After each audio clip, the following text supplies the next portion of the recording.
आज चैप्टर शुरू करेंगे synthetic fibre and plastic. Synthetic fibre और प्लास्टिक दोनों ही चीजें ऐसी हैं जो आर्टिफिशियल है, मीन्स किसी इंसान ने बनाई है, ह्यूमन बीइंग ने नहीं बनाई। सॉरी, उल्टा बोल दिया, इंसान ने बनाई है यानी ह्यूमन बीइंग्स ने बनाई है, यानी हमें नेचर ने नहीं दी है वो चीज। ठीक है, इसमें सबसे पहली चीज पढ़ेंगे नेचुरल मटेरियल। नेचुरल मटेरियल हम किसे कहते हैं? ऐसा मटेरियल जो हमें नेचर से मिल रहा है, जैसे would, cotton, stone, clay, mountain, river, sunlight, plants. ठीक है, ये सारी की सारी चीजें हमें किससे मिलती है? नेचर से मिलती है। तो जो चीज हमें नेचर से मिलती है दैट इज नेचुरल मटेरियल। दूसरी चीज है that is man made material. ऐसी चीजें जो हमें नेचर से मिली थी, लेकिन उन चीजों को हमने उनका स्वरूप चेंज कर दिया, उनका शेप, उनका साइज, कुछ चीजें उसमें कन्वर्ट कर दी, कोई केमिकल रिएक्शन करा दी और कुछ उनसे नई चीज बना ली। वो जो होती है वो ऑब्टेन कौन करता है? मैन ऑब्टेन करता उन्हीं सारी चीजों से, नेचुरल चीजों से। ठीक है, अपने आप से कहीं से कोई चीज वो नहीं पैदा करता है। ठीक, नेचर से जितनी चीजें मिली होती हैं उन्हीं चीजों को मोल्ड करके वो कोई नई चीज बनाता है, such as plastic, medicine, paints. ये सब कैसे बने? बहुत सारे केमिकल्स ऐसे जो हमें कहाँ से मिले? नेचर से मिले। उन नेचर से जो मिले हुए केमिकल्स हैं या चीजें हैं, उनके बीच में उन्होंने रिएक्शन कराई और रिएक्शन करने के बाद हमें जो भी चीज मिलेगी that is called man made material. दूसरी बात इसमें लिखी है these are made from natural raw material. जो मैंने अभी बताया कि ये जितनी भी चीजें आप बना रहे हो, ये सारी की सारी जितना नेचुरल रॉ मटेरियल है। रॉ मटेरियल मीन्स होता है कच्चा माल। ठीक है, जो हमें कहाँ से मिला है? नेचर से मिला है। उस नेचर से मिले हुए सामान को उसमें कुछ केमिकल चेंजेस किए और एक नई चीज बनाई, और वो जो चीज बनाई उसे हम मैन मेड मटेरियल कहेंगे। आगे लिखा है these are form by chemical reaction. ये भी मैं आपको बता चुकी कि जब ये रिएक्शंस करते हैं आपस में तब आपकी कोई नई चीज बनती है। अब मेन जो आपका टॉपिक शुरू हो रहा है, चैप्टर जहां से रिलेटेड है वो ये है पॉलीमर्स। सबसे मेन बेसिक पॉइंट इसका, सिंथेटिक फाइबर का मेन पॉइंट होता है पॉलीमर। पॉलीमर किसे कहते हैं? Polymer are huge molecule usually consisting of long chains made from thousands of similar small molecules called monomers. यानी इसे आप ऐसे समझ सकते हो जैसे आपको पता है कोई भी चीज आपकी, कोई भी लिविंग चीज है अगर आपकी, तो वो किससे बनी होती है?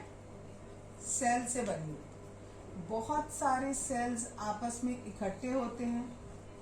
ठीक है, कभी कभी एक जैसे होते हैं, कभी कभी अलग अलग काइंड के होते हैं। ठीक है, तो हमारा जाकर एक लिविंग ऑर्गेनिज्म बनता है। अगर हमारी नॉन लिविंग चीज होती है तो वो हमारी एटम से बनती है। बहुत सारे एटम्स इकट्ठे होते हैं और हमारा एक नॉन लिविंग चीज तैयार है। ठीक है, अगर इसी तरीके से हम बात करें ये पॉलीमर, पॉलीमर में भी यही कहा जा रहा है कि आपकी क्या है? Polymer are huge molecule. ये एक बड़ा सा मॉलिक्यूल है, यूजुअली कंसिस्टिंग ऑफ, इसमें क्या चीज कंसिस्ट करती है? लॉन्ग चेन्स, बड़ी बड़ी चेन्स होती हैं, ऐसे चेन बनी हुई है। और ये चेन जिस चीज की बनी हुई है, ये जो एक सिंगल यूनिट है, ये एक सिंगल यूनिट को हम कहते हैं मोनोमर। ठीक है, इस पूरे को जब बहुत सारे मोनोमर आपस में जुड़ गए, लिंक हो गए, तो उसने जो चीज बनाई उसको हमने नाम दिया पॉलीमर। ठीक, अब ये जो मोनोमर्स हैं ये सिमिलर स्मॉल मॉलिक्यूल्स होते हैं। ये सारे के सारे जितने भी हैं, ये सारे के सारे एक जैसे होंगे। लेकिन अब अगर सारे के सारे एक जैसे हैं तो हमारी डिफरेंट डिफरेंट चीजें कैसे तैयार हो रही है? हमारी तो फिर एक ही चीज बननी चाहिए, क्योंकि सारे ये भी सेम है और ये जब ये सारे के सारे सेम है और जुड़ रहे हैं तो पॉलीमर अलग अलग बनने चाहिए, है ना? तो अलग अलग कब बनेंगे? वैसे तो आप कहोगे कि एक जैसे बनने चाहिए, बट अलग अलग इसलिए बनते हैं क्योंकि ये जो चेन बनती है इसका शेप डिफरेंट होता है। किसी में तो क्या होता है, ये जो मोनोमर्स होते हैं ये ऐसे सिंपल चेन के रूप में जुड़े। किसी में क्या होगा, ऐसे 3 जुड़े या 4 जुड़े, इसके ऊपर जुड़ गए, कुछ इसके नीचे जुड़ गए। ठीक है, कुछ ऐसे ऐसे साइड में करके जुड़ गए। ठीक है, तो अलग अलग मटेरियल होता है, उस अलग अलग मटेरियल में ये जो मोनोमर्स का कॉम्बिनेशन होता है, जो कंबाइंड होते हैं आपस में, ये डिफरेंट तरीके से कंबाइंड होते हैं, ठीक है। इसलिए हमारी जो शेप होती है पॉलीमर्स की वो अलग अलग होती है और डिफरेंट तरीके के पॉलीमर्स तैयार होते हैं, ठीक है। इतना क्लियर हो गया। पॉलीमर का मतलब क्या होता है? पॉलीमर जो है हमारा ग्रीक वर्ड से मिलकर बना हुआ है। दो ग्रीक वर्ड है, एक पॉली और एक मर, उन दोनों को मिलाते हैं तो हमारा पॉलीमर बनता है। ग्रीक में पॉली का मतलब होता है मैनी और इस मर का मतलब होता है पार्ट्स या यूनिट। यानी जब ये बहुत सारे छोटे छोटे पार्ट या यूनिट आपस में ज्वाइन हो जाते हैं, मिल जाते हैं, तो एक फिगर बनाते हैं, उसे हम क्या नाम देते हैं? पॉलीमर नाम। क्लियर इतना? पॉलीमराइजेशन एक प्रोसेस होता है। कौन सा प्रोसेस होता है? अभी आपको बताया, जो मोनोमर्स हैं वो आपस में ऐसे चेन बनाते हैं, ठीक है। तो ये चेन बनाने के लिए जो प्रोसेस होगा, जो भी जिस तरीके से भी ये लिंक होंगे, इनके लिंक होने के तरीके को हम पॉलीमराइजेशन कहेंगे। तो पॉलीमराइजेशन में लिखेंगे, it is a process by which polymers are linked together। क्या बनाने के लिए? Link together to form polymer. यानी छोटे छोटे ये जो मोनोमर्स थे, ये मोनोमर्स आपस में कंबाइंड हुए और जिस प्रोसेस से कंबाइंड हुए उस प्रोसेस को आपने नाम दिया पॉलीमराइजेशन। जो पॉलीमर्स होते हैं वो बहुत light, strong, long lasting, easy to form into shapes and cheap, ये सब हो सकते हैं, ठीक है। इसीलिए ये बहुत ज्यादा यूजफुल होते हैं। तो क्वेश्चन आ सकता है, व्हाई पॉलीमर्स आर यूजफुल? तो लिखेंगे, polymers are light, strong, long lasting, easy to form into shapes and cheap, that's why polymers are very useful. यानी बहुत लाइट, लाइट माने बहुत हल्के होते हैं, स्ट्रॉन्ग मतलब मजबूत बहुत होते हैं, हल्के हैं बट मजबूत हैं, ठीक है। लॉन्ग लास्टिंग मतलब जो बहुत लंबे समय तक चलेंगे, जल्दी से खत्म नहीं हो जाएंगे, टूट फूट नहीं जाएंगे। Easy to form into shape, किसी भी शेप में आप इन्हें डाल सकते हो, ठीक है। एंड चीप, और बहुत सस्ते होते हैं। इसका बहुत अच्छा सा एग्जाम्पल है पॉलीमर का प्लास्टिक। प्लास्टिक आप देखते हो किसी भी शेप में आप मोड़ सकते हो, ठीक है। और बहुत ही हल्का होता है प्लास्टिक, बट ताकतवर भी होता है। प्लास्टिक की बाल्टी होती है, कितनी हल्की सी होती है, बट ऐसा थोड़ी इसमें आपने 25-25 लीटर पानी भर दिया तो बाल्टी टूट जाएगी, नहीं, है ना। तो इसका मतलब वो लाइट भी है, स्ट्रॉन्ग भी है, लॉन्ग लास्टिंग, बहुत लंबे समय तक चलता है, जल्दी से नहीं टूटता है, जल्दी से खराब नहीं होता है, और किसी भी शेप में आप उसे चेंज कर सकते हो, और साथ के साथ सस्ता भी होता है। आप एक प्लास्टिक की बाल्टी लेने जाओ या एक लोहे की बाल्टी लेने जाओ, आपको प्लास्टिक की बाल्टी बहुत सस्ती मिल जाएगी, ठीक है। हो गया। सिंथेटिक फाइबर, कल हमने पढ़े थे नेचुरल फाइबर। नेचुरल फाइबर के बाद अब है सिंथेटिक फाइबर, यानी ऐसे फाइबर जो इंसान ने बनाए हैं और केमिकल्स का यूज करके बनाए हैं, उन्हें हम सिंथेटिक फाइबर कहते हैं। सिंथेटिक फाइबर बहुत सारे होते हैं, हर एक के बारे में कुछ 4-5 जो बहुत इंपॉर्टेंट है वो हम इस चैप्टर में पढ़ेंगे, और उनकी जो खास बातें हैं उनके बारे में पढ़ेंगे, और उनको हम कहाँ यूज करते हैं उसके बारे में पढ़ेंगे। पहला है रेयॉन। रेयॉन को हम आर्टिफिशियल सिल्क भी कहते हैं, ठीक है। जिस तरीके से सिल्क प्रिपेयर होता है, सिल्क हमारा आपको पता है सिल्क वॉर्म के थ्रू प्रिपेयर होता है, ऐसे ही जो ये रेयॉन होता है ये वुड पल्प से बनाया जाता है, और इसीलिए हम इसे आर्टिफिशियल सिल्क कहते हैं। ये देखने में काफी हद तक सिल्क के जैसा लगता है, लेकिन प्योर सिल्क नहीं होता है, और क्योंकि ये प्योर सिल्क नहीं होता है, आर्टिफिशियल होता है, इसीलिए ये थोड़ा सस्ता होता है इन कंपैरिजन टू ओरिजिनल या प्योर सिल्क। अगली बात, मतलब अब ये क्वेश्चन कैसे पूछ सकते हैं मैम पेपर में ऐसे पूछ सकती है कि name the synthetic fibre which is also known as artificial silk, ठीक है, या name the synthetic fibre which is generated या which is formed by wood pulp, तो आपका आंसर होगा रेयॉन, ठीक। अगला दिया है रीजेनरेटेड फाइबर, इसको हम रीजेनरेटेड फाइबर भी कहते हैं, क्योंकि because the original raw material cellulose is broken down. अभी आपको बताया कि ये जो रेयॉन है ये वुड पल्प से बनता है, लकड़ी के पल्प से बन रहा है, यानी जो पौधा होता है आपका उसमें से जो मटेरियल मिलता है उससे आपका बनता है। और पौधे के अंदर सेल्यूलोज होता है, तो वो सेल्यूलोज ब्रेक होता है। अब आप कहोगे सेल्यूलोज कैसा होता है, क्या चीज होती है? जैसे अगर आप कह दो प्रोटीन, तो प्रोटीन आप नहीं बता सकते ना क्या चीज होती है। इसी तरीके से पेड़ के अंदर सेल्यूलोज होता है। वो सेल्यूलोज जब ब्रेक डाउन होगा तो ब्रेक डाउन होकर आपका क्या बनाता है, वो रेयॉन बनाता है। इसीलिए हम इसे क्या कहते हैं, रीजेनरेटेड फाइबर के नाम से भी इसको जानते हैं। दूसरी बात, ये एब्जॉर्ब कर लेता है स्वेट को, बड़ी आसानी से एब्जॉर्ब कर लेता है। हाँ, ये बता रही थी आपको कि ये स्वेट बहुत जल्दी एब्जॉर्ब करता है रेयॉन, और क्योंकि ये आपका पसीने को बहुत जल्दी सोख लेता है, तो गर्मी के सीजन में अगर आप इसे पहनोगे तो आपको बड़ा आराम मिलेगा। रेयॉन के कपड़े अगर आप गर्मी के समय में पहनोगे तो आपको बड़ा आराम मिलेगा, बिकॉज जो कपड़ा है वो फटाफट आपके स्वेट को एब्जॉर्ब कर देगा। और जैसे ही स्वेट एब्जॉर्ब होगा और जब वो इवेपोरेट होगा तो आपको ठंडक मिलेगी, क्योंकि जब भी इवेपोरेशन होता है तो इवेपोरेशन क्या करता है, कूलिंग करता है, उससे आपको ठंडक मिलती है। अब ये जो रेयॉन हमने पढ़ा, इस रेयॉन का हम कहाँ कहाँ यूज करते हैं। इसमें लिखा है मेक अपैरल। अपैरल का मीन्स होता है, हिंदी में कहते हैं परिधान, मीन्स आपके कपड़े जो होते हैं, ठीक है। बहुत सारे तरह तरीके के कपड़े बनाने में हम इस रेयॉन का यूज करते हैं। होम फर्निशिंग, यानी घर की फर्निशिंग करने में हम इस कपड़े को यूज करते हैं। आप पर्दे बना सकते हो, बेडशीट बना सकते हो, सोफे के कवर बना सकते हो, फ्रिज के कवर बना सकते हो। इस तरीके से घर को डेकोरेट करने में, घर को फर्निश करने में हम इस रेयॉन का यूज करते हैं। नेक्स्ट दूसरा है नायलॉन।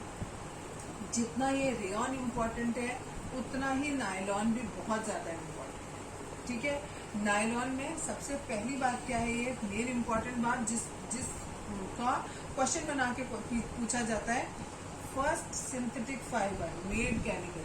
सबसे पहला ये सिंथेटिक फाइबर है जो केमिकल्स के थ्रू बना। अभी तक जो थे वो किससे बन रहे थे, ये वाला बना वुड पल्प, ठीक है, तो ये पूरा केमिकल से नहीं बना। ये वाला नायलॉन वाला ऐसा है जो टोटली केमिकल से मिलकर बना, ठीक है। तो ऐसे क्वेश्चन पूछा जाता है, name the synthetic fibre, name the first synthetic fibre which is made chemically, तो उसका नाम नायलॉन हो जाएगा। इस वर्ड का ये जो नायलॉन है ये कैसे किससे बना हुआ है, एन लिया न्यूयॉर्क के न्यू से, वाई लिया यॉर्क के वाई से, और लॉन लिया लंदन से, ठीक है। ये जिन वैज्ञानिकों ने बनाया है, इसका नाम रखा, वो आई थिंक वहां के होंगे, तो उन्होंने उस हिसाब से इसका नाम नायलॉन रख दिया, ठीक है। एक मिनट रुकना बेटा। ये जो न्यूयॉर्क नाम बताया, न्यूयॉर्क और लंदन से आपका नायलॉन बना है, ये इसलिए बताया गया है कि यहाँ पर सबसे पहले ये बनाकर ये बेचे गए थे और वहाँ सबसे ज्यादा बिके थे, सबसे पहले बिके थे, इसलिए उस जगह का, उस मटेरियल का नाम नायलॉन रखा गया। अब इस नायलॉन की क्या क्या खासियत होती है, बहुत स्ट्रांग होता है। आप ऐसे करके ऐसे तोड़ना चाहोगे तो आपका हाथ कट जाएगा, बट वो नायलॉन का तार नहीं कटेगा, ठीक है, बहुत मजबूत होता है। इलास्टिक, थोड़ी सी इलास्टिसिटी भी होती है इसमें, मतलब ऐसे जैसे इलास्टिक होता है ना, खींचते हो तो थोड़ा सा बड़ा हो जाता है, फिर छोड़ते हो तो थोड़ा अपने ओरिजिनल साइज में आ जाता है, उसी तरीके से इलास्टिसिटी भी इसमें होती है। लाइट होता है बहुत, इसका वेट बहुत कम होता है, बहुत हल्का होता है। रिंकल रेजिस्टेंस, रिंकल का मतलब होता है इसमें सिलवटें नहीं पड़ती। जैसे नॉर्मल आपका कॉटन का कपड़ा होता है, आप उसे ऐसे मोड़ोगे तो उसमें खूब सारी रिंकल्स पड़ जाएंगे, बहुत सारी सिलवटें पड़ जाएंगी। लेकिन ये जो नायलॉन होता है इसमें सिलवटें बिल्कुल नहीं पड़ती है, रिंकल रेजिस्टेंस होता है। इजी टू वॉश, आसानी से धो सकते हैं इसको। एब्जॉर्ब लिटिल वाटर, बहुत कम पानी सोखता है, इसलिए फटाफट सूख जाता है। इधर आपने धो के निचोड़ के ऐसे टांगा और मुश्किल से 15-20 मिनट्स के अंदर वो कपड़ा आपका सूख जाएगा, ठीक है। लस्ट्रस, लस्ट्रस मतलब उसमें चमक बहुत ज्यादा होती है, ठीक, क्योंकि वो सिंथेटिक है, स्ट्रॉन्ग है, तो वो कैसा है, उसमें चमक बहुत ज्यादा है। कहाँ यूज करते हैं इसको, गारमेंट्स बनाने में, मीन्स आप कपड़े बना सकते हो। क्लाइंबिंग रोप्स, जो आप देखते हो जो लोग ट्रैकिंग वगैरह करते हैं, पहाड़ों पर जो चढ़ते हैं, ठीक है, उस पहाड़ पर चढ़ने के लिए जिन रोप्स का वो यूज करते हैं, वो यूज नायलॉन की बनी होती है। जो आपके टेंट होते हैं, टेंट का जो कपड़ा होता है वो भी नायलॉन का बना होता है। वो इसलिए बनाते हैं क्योंकि अभी बताया आपको, एब्जॉर्ब लिटिल वाटर, बहुत कम पानी एब्जॉर्ब करता है। तो जब आपने किसी एरिया में टेंट के अंदर अगर आप रह रहे हो और वहां बारिश हो रही है तो आपको बारिश का असर थोड़ा कम फील होगा वहां पर, क्योंकि वो पानी बहुत कम एब्जॉर्ब करेगा, उसके ऊपर पानी पड़ेगा और फिसल जाएगा। फिर दिया है फिशिंग नेट्स में जो आपको मछली पकड़ने के जो जाल होते हैं वो भी जो बने होते हैं वो नायलॉन के बने होते हैं। पहली बात तो वो पानी कम एब्जॉर्ब कर रहे हैं, ठीक है। तो जब आप उस नेट को पानी में डालोगे तो वो नेट जो है वो खराब नहीं होगा। और दूसरी बात वो बहुत ही ज्यादा मजबूत होता है, स्ट्रांग होता है। तो अगर उसके अंदर बड़ी मछली भी आ जाती है तो वो जो नेट होता है वो टूटता या फटता या कटता नहीं है। तो इसलिए आप उसमें बनाते हैं। और एक मैंने चीज लिखी है टूथ ब्रश, जो आपके टूथ ब्रश के ब्रिसल्स होते हैं, ठीक है, जो उसमें धागे होते हैं वो जो होते हैं वो भी नायलॉन के बने होते हैं और वो भी बहुत स्ट्रांग है। आज शुरू करेंगे पॉलिएस्टर से। पॉलिएस्टर जो है वो किससे बनता है? एक तो पहले पॉलिएस्टर होता क्या है? पॉलिएस्टर एक तरीके का आपका सिंथेटिक फाइबर, ठीक है। किससे बनाते हैं? ये पेट्रोलियम से बनाया जाता है।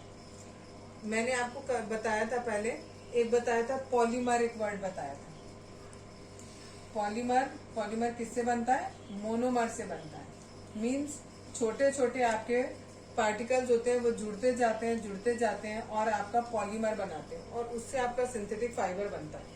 तो ये जो आपका पॉलीएस्टर है इसका जो मोनोमर है वो ये एस्टर है, ठीक है।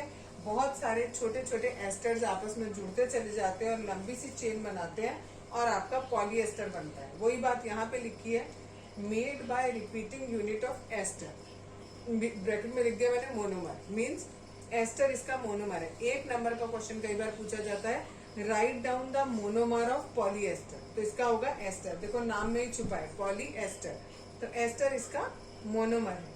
आगे है इसकी कैरेक्टरिस्टिक्स, ये कैसा होता है? बहुत स्ट्रांग होता है, क्रीज रेजिस्टेंट। क्रीज रेजिस्टेंट का मतलब होता है अगर आपने एक बार क्रीज इसमें जैसी बना दी, ठीक है, वैसे ही वो बन जाती है, ठीक। बार बार उसे वो हटाने की जरूरत नहीं पड़ती है। बहुत हल्का होता है, लाइट होता है, इलास्टिक होता है, थोड़ा सा खींच सकता है, ठीक है।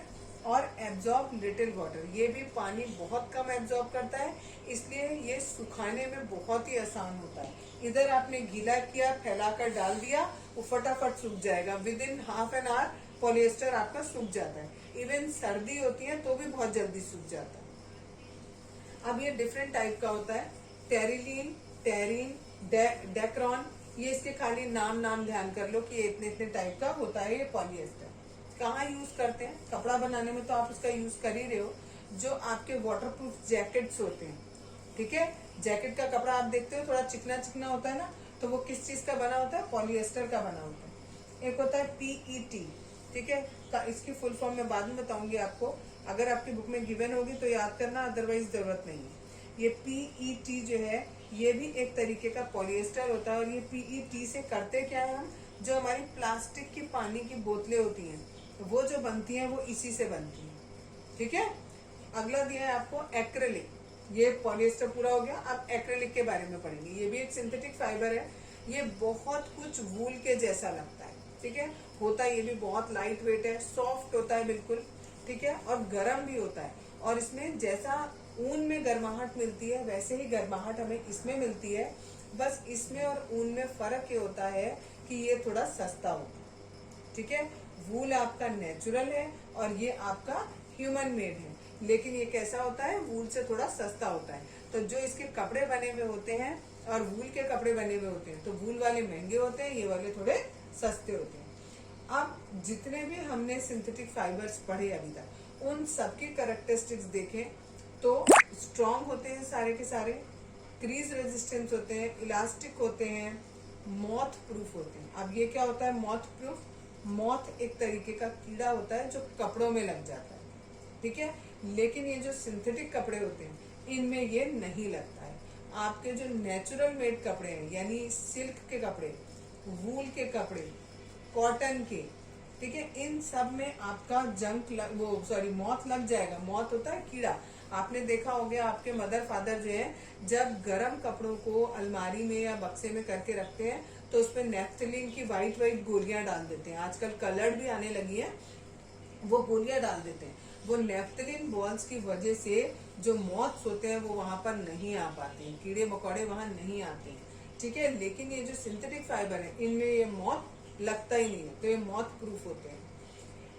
इजी टू वॉश, आसानी से फटाफट धुल जाते हैं, लॉन्ग लास्टिंग होते हैं, ठीक है। यानी आप इस कपड़े को जितना भी धोगे ये बहुत कम घिसता है सिंथेटिक फाइबर वाला।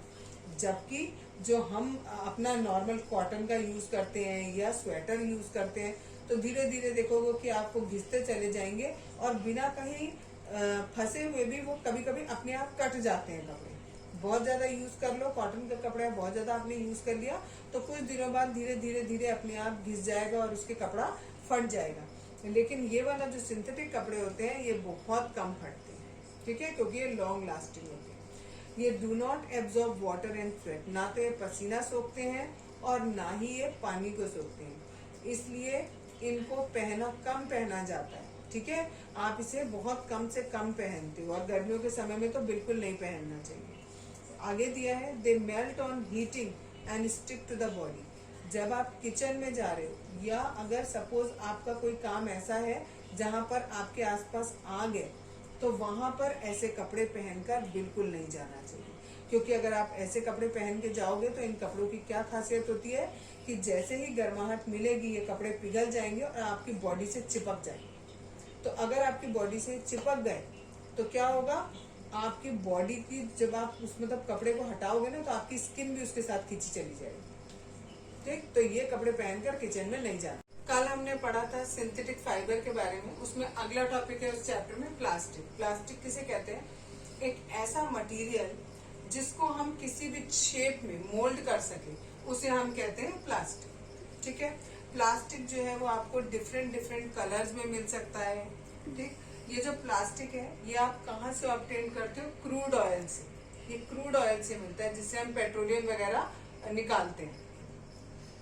अब ये जो प्लास्टिक होता है ये दो तरीके का प्लास्टिक होता है, एक होता है थर्मोप्लास्टिक, दूसरा होता है थर्मोसेटिंग प्लास्टिक। दोनों में क्या डिफरेंस होता है, जो थर्मोप्लास्टिक होता है can be melted repeatedly by heating. एक बार आपने प्लास्टिक को पिघला के उसका सपोज कोई एक चीज बना लिया, उसका यूज खत्म हो गया या सपोज वो टूट गया तो आपने उसको दोबारा पिघला के उसको कोई और शेप दे दिया, ठीक है, रिसाइकिल कर दिया उसको, वो कहलाता है थर्मोप्लास्टिक। जबकि जो थर्मोसेटिंग प्लास्टिक होता है ये केवल एक बार मोल्ड किया जाता है, एक बार आपने पिघलाकर जो शेप इसको दे दिया फिर आप कुछ भी कर लो वो दोबारा से पिघलेगा ही नहीं, वही शेप उसका बना रहेगा। दूसरा डिफरेंस, जो थर्मोप्लास्टिक होता है जब हम इसको गर्म करते हैं तो ये सॉफ्ट हो जाता है, जबकि जो थर्मोसेटिंग प्लास्टिक है वो कभी भी गर्म करने पर सॉफ्ट नहीं होता। नेक्स्ट है दे आर लेसर टफ, ठीक है। लेसर टफ का मतलब उतने हार्ड नहीं होते। क्यों नहीं होते, अभी बताया, हीट करोगे तो वो सॉफ्ट बनते जा रहे हैं इसलिए ये ज्यादा टफ नहीं होते। जबकि इसका उल्टा यहाँ होता है, ये मोर टफ होते हैं और रिजिड होते हैं। रिजिड का मतलब होता है बिल्कुल टाइट एकदम, मतलब एक बार जो एक शेप ले लिया तो फिर वो चेंज ही नहीं होगा। नेक्स्ट है they are less resistance to high temperature. अगर आप जैसे ही टेम्परेचर बढ़ाओगे तो ये लेस रेजिस्टेंस है, मतलब ये अपने आप को रोक नहीं पाएंगे और तुरंत पिघल जाएंगे। जबकि ये जो होते हैं ये मोर रेजिस्टेंस है, यानी कितना भी आप टेम्परेचर बढ़ा लो ये पिघलेंगे नहीं। नेक्स्ट है इसको रिसाइकिल कर सकते हैं, क्योंकि गर्म कर रहे हो ये पिघल रहा है, पिघल के आपने कोई दूसरी चीज बना ली, ये वाली आपकी रिसाइकिल नहीं होती है, ठीक है। लास्ट में बस एग्जाम्पल बचा, एग्जाम्पल है इसका थर्मोप्लास्टिक वाले का पॉलीथीन और पीवीसी, इन्हें आप पिघलाकर दोबारा से कोई और आकार दे सकते हो। जबकि जो थर्मोसेटिंग है ये बेकेलाइट, मेलामाइन और फॉर्मिका, ठीक है, इनको आप चेंज नहीं कर सकते। प्रॉपर्टीज ऑफ प्लास्टिक आज पढ़ेंगे। प्रॉपर्टीज ऑफ प्लास्टिक की क्या खासियत होती है कि हम प्लास्टिक को इतना ज्यादा यूज करते हैं। पहला है इनएक्सपेंसिव है, यानी थोड़ा इसका जो खर्चा है, जो इसकी कीमत है वो थोड़ी कम होती है, इसलिए इंसान इसे आसानी से खरीद लेता है। लाइट वेट होती है, हल्की होती है उठाने में, तो आप एक जगह से दूसरी जगह कहीं पर भी उठा के आसानी से ले जा सकते हैं। येट स्ट्रॉन्ग, कह रहे हैं लाइट वेट और इनएक्सपेंसिव होने के बावजूद ये बहुत स्ट्रांग होती है, यानी ताकतवर होती है। तो आप अगर इसे कहीं यूज करते हो तो ये ऐसा नहीं होता कि टूट फूट जाए या आसानी से खराब हो जाए, इसलिए हम इसको बहुत ज्यादा यूज करते हैं। दूसरा है नॉन बायोडिग्रेडेबल। नॉन बायोडिग्रेडेबल क्या होता है, अगर आपने इसे कहीं पर भी छोड़ दिया, मिट्टी में या कहीं पर भी छोड़ दिया, तो ये जो बैक्टीरिया और फंगी होते हैं, जो डिकम्पोजर्स होते हैं, वो इसे डिकम्पोज नहीं कर पाते हैं। वो डिकम्पोज नहीं कर पाते हैं, तो इसलिए ये एक बहुत ही खराब चीज़ है, गंदी चीज़ है, जिसको हमें यूज़ नहीं करना चाहिए। But it is a property of a plastic कि ये बायोडिग्रेडेबल नहीं होती है। तीसरी, water proof and insoluble in water. कह रहे हैं ये वाटर प्रूफ होती है, यानी इस पर पानी का असर नहीं होता है। इसीलिए जब हम, जो हमारी वाटर बॉटल्स होती है या जो हमारे रेन कोट्स होते हैं, वो हम जनरली प्लास्टिक के बनाते हैं, जिससे उस पर पानी का असर ना हो। नेक्स्ट है poor conductor of heat. Poor conductor of heat का मतलब होता है इस पे हीट का असर जल्दी नहीं होता, इसीलिए हम इसे यूज करते हैं। जो हमारे किचन में यूटेंसिल्स होते हैं, उनके जो हैंडल्स होते हैं, वो हम प्लास्टिक के बनाते हैं, because they are poor conductor of heat. Question ऐसे आ जाएगा आपका, ठीक है, कि why we use plastic as a handles of the utensils. ठीक, तो आपको लिखना पड़ेगा, क्योंकि ये पुअर कंडक्टर ऑफ हीट होते हैं, इसलिए हम इसे इस किचन में यूज करते हैं। नेक्स्ट है पुअर कंडक्टर ऑफ इलेक्ट्रिसिटी। ये पुअर कंडक्टर ऑफ इलेक्ट्रिसिटी होते हैं, मींस इसमें से इलेक्ट्रिसिटी आसानी से पास नहीं होती। इसका सबसे अच्छा एग्जाम्पल आपको देखने को मिलता है, आपके घर में जितने भी तार होंगे, उसके ऊपर आपने देखा होगा एक काले रंग की कोटिंग रहती है। किसी किसी में लाल होती है, किसी में व्हाइट होती है, बट जनरली सब में एक प्लास्टिक की कोटिंग होती है, क्योंकि ये इलेक्ट्रिसिटी कंडक्ट नहीं करता है। ये भी इसी तरीके से क्वेश्चन पूछा जाता है कि जितने भी आपके वायर्स होते हैं, उन वायर के ऊपर प्लास्टिक की कोटिंग क्यों होती है? Because it is poor conductor of electricity, और उसके होने की वजह से आपको करंट नहीं लगेगा। नेक्स्ट है have no reaction with water and heat. ना ये पानी से रिएक्ट करता, ना ये एयर से रिएक्ट करता। अगर आपने प्लास्टिक की कोई चीज है, अगर उसे सालों साल आपने कमरे में ऐसे ही डाल दिया, तो वो एज इट इज पड़ा रहेगा, उस पर कोई फर्क नहीं पड़ेगा। नेक्स्ट है डू नॉट कोरोड इजीली। जैसे आपका आयरन होता है, आयरन पे जैसे ही पानी और एयर रिएक्ट करते हैं, वो जंग खा जाता है और पूरा का पूरा धीरे धीरे धीरे करके खत्म हो जाता है। लेकिन वो कह रहे हैं ये जो प्लास्टिक है, इस पर ना एयर का इफेक्ट होगा, ना वाटर का इफेक्ट होगा, वो एज इट इज बना रहेगा। ठीक है, ये सारी प्रॉपर्टीज है आपकी प्लास्टिक। नेक्स्ट पॉइंट आता है प्रॉब्लम्स विद प्लास्टिक। क्या क्या प्रॉब्लम्स हो सकती हैं प्लास्टिक के साथ, क्या क्या हो सकती हैं? पहला दिया है इन्होंने, प्लास्टिक आर नॉन बायोडिग्रेडेबल। क्योंकि प्लास्टिक जो है वो बायोडिग्रेडेबल नहीं होता है, तो उससे हमें बहुत सारी प्रॉब्लम्स हो सकती हैं। कॉजेस क्या करेगा? Water pollution. अगर आप इसे पानी के अंदर डाल दोगे तो ये वाटर पोल्यूशन करेगा। अगर आपने मिट्टी में ऐसे डाल दिया तो उससे सॉइल पोल्यूशन हो जाएगा। अगर कहीं ये प्लास्टिक जो है वो आपने नाली वगैरह में डाल दिया तो उससे नाली चोक हो जाएगी। ठीक है, यानी बंद हो जाएगी नाली, और सारी जगह गंदगी और पानी इकट्ठा होने की वजह से मच्छर वगैरह पनप जाएंगे और उससे बीमारियां हो जाएंगी। और अगर किसी एनिमल ने इसको खा लिया, जैसे काव होती है, काव जनरली इसको खा जाती है, अगर वो खा लेगी तो उसका रेस्पिरेटरी ट्रैक्ट जो है वो कई बार चोक हो जाता है और वो मर जाती है। अगर आपने इस प्लास्टिक को हवा में रखकर जला दिया तो उससे जो धुआं निकलेगा उससे एयर पोल्यूशन हो जाएगा। ठीक, ये सारे इसके क्या है? प्रॉब्लम्स है प्लास्टिक की। अब कंजर्वेशन एक्शन। कंजर्वेशन का मतलब होता है बचाना, यानी हम अपने एनवायरनमेंट को इन सारी चीजों से कैसे बचा सकते हैं। 4 पॉइंट तो आपको मेन पता ही है। इन 4 पॉइंट के अलावा ये जो पॉइंट्स हमने ऊपर पढ़े, अगर हम इन सारे पॉइंट्स को कम कर दें, मीन्स हम वाटर के अंदर प्लास्टिक ना डालें तो वाटर पॉल्यूट होने से बच जाएगा। अगर हम यहाँ वहाँ मिट्टी में प्लास्टिक की चीजें नहीं डालें तो सॉइल पोल्यूशन होने से बच जाएगा। अगर नालियाँ हैं, उन नालियों में हम प्लास्टिक नहीं डालें तो हमारा ड्रेनेज चोक होने से बच जाएगा। अगर एनिमल उसको खा रहे, एनिमल कहाँ से खाते हैं? जहाँ कूड़ा पड़ा होता है वहाँ खाते हैं। तो कूड़े में हम पॉलिथीन ना डालें या सड़क पर इधर उधर पॉलिथीन ना फेंकें तो उसे जानवर नहीं खाएंगे और वो जानवर भी बच जाएंगे। तो ये तरीके हैं सारे बचाने के। अगर आप उसे हवा में जलाओगे नहीं, ऐसे ही एनवायरनमेंट में आपने कहीं भी प्लास्टिक जला दी तो उससे एयर पोल्यूशन हुआ। बट अगर आप वो काम नहीं करोगे तो आपका एयर पोल्यूशन से रोक हो जाएगी। तो ये कंजर्वेशन के तरीके हुए। और तरीके क्या बताया आपको? आप रिड्यूस कर दो, मीन्स जो भी आप पॉलिथीन का यूज जितना भी यूज कर रहे हो उसको कम कर दो। सपोज अगर आप एक दिन में 10 पॉलिथीन यूज कर रहे हो तो आप बिल्कुल धीरे धीरे करके कम कर दो। पहले 9 यूज करने शुरू करो, फिर 8, फिर 7, फिर 5, ऐसे धीरे धीरे करके रिड्यूस कर दो उसे। नेक्स्ट है रिसाइकिल।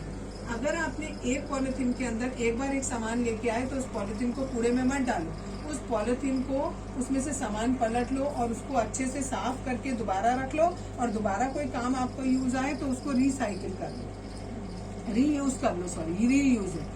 रिसाइकिल का मतलब होता है कि रिसाइकिल के जो ऑफिसेज होते हैं उनमें रिसाइकिल वहां भेज दो, वो पॉलिथीन एक बार पिघलेगी और पिघलने के बाद उससे नई कोई चीज दोबारा बना ली जाएगी, दैट इज कॉल्ड रिसाइकिल। और रिफ्यूज का मतलब होता है मना करना। आप बिल्कुल मना कर दो कि हमें पॉलिथीन का यूज करना ही नहीं है। पॉलिथीन की जगह आप अखबार जो होता है उसका यूज कर सकते हो, ठीक है, वो कर सकते हो।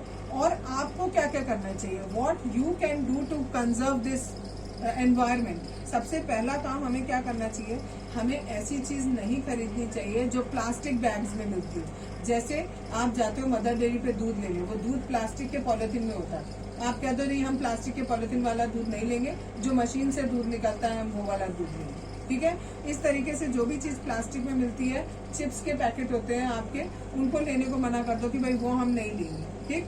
अच्छा, दूसरी बात, और आप जब भी दुकान पे जाते हो आप अपना खुद का बैग लेके जाओ, जिससे जो भी शॉपकीपर आपको सामान दे रहा है वो पॉलिथीन की बजाय आपको ऐसे ही दे और आप उसे अपने बैग में लेकर आ जाओ। तीसरा काम आप क्या कर सकते हो कि आप जितना भी प्लास्टिक आपके घर में निकलता है, जब आप उसे कूड़े वाले को देने जाते हो तो जो प्लास्टिक वाला पोर्शन है वो अलग दो और बाकी जो पोर्शन है वो अलग दो, जिससे उसे भी दिक्कत नहीं हो। और ये जो आपने पॉलिथीन दी है, अगर ये रिसाइकिल होती है तो रिसाइकिल हो जाए, नहीं हो सकती है तो गवर्नमेंट सोचेगी उसकी भी उसको कैसे डिस्पोज ऑफ करना है, ठीक है। और अगर कहीं पर भी आपको सड़क पर इधर उधर प्लास्टिक देखा हुआ मिलता है, पहली बात तो आप खुद मत फेंको, दूसरी बात अगर आप फेंकते हो तो आप उसे एक जगह इकट्ठा करो और कूड़ेदान में अलग करके रखो, ठीक है। इतना क्लियर हो गया।